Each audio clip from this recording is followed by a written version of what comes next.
Christian Fraser there. Some breaking news now. Reports are coming in from Bahrain that a special security court has sentenced a protester to death for killing a policeman during a wave of anti-government demonstrations in the Gulf Kingdom earlier this year. Now, the Associated Press agency is quoting a lawyer, Mohsen al-Alawi, who says the special tribunal also gave prison sentences to doctors and nurses who treated injured protesters during the unrest. Well, let's get more on this now. Joining me is the BBC's Arab Affairs editor, Sebastian Usher. Sebastian, this trial of this protester who's been sentenced to death is separate to the sentencing of the doctors and nurses, isn't it? It is. It's not the first death sentence that's been given since the protest. I think there have been 2 or 3 others.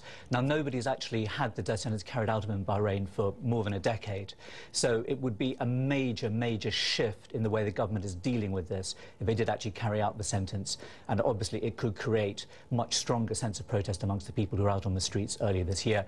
The doctors and the medical staff is interesting because it was only 3 weeks ago that it was announced that they'd been given bail, and at the time people who were acting for them said that this made them feel, reasonably optimistic that the government might be taking a less strong line against them. There has been a huge international outcry about the doctors, human rights organisations saying they were simply doing their job.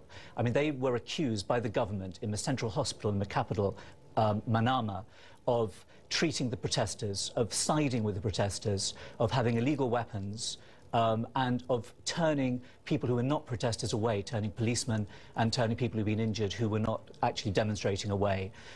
So the fact that they've now been given sentences from between 5 to 15 years sends a very strong message. And I've spoken again to a human rights lawyer about this, who says that they're quite surprised at this turnaround, that they were thinking that the government was taking a less hard line. It was trying to bring the protesters into the dialogue that they have been pushing the last few months. OK, Sebastian, thank you for that update. Thank you. You're with BBC World News. Still to come.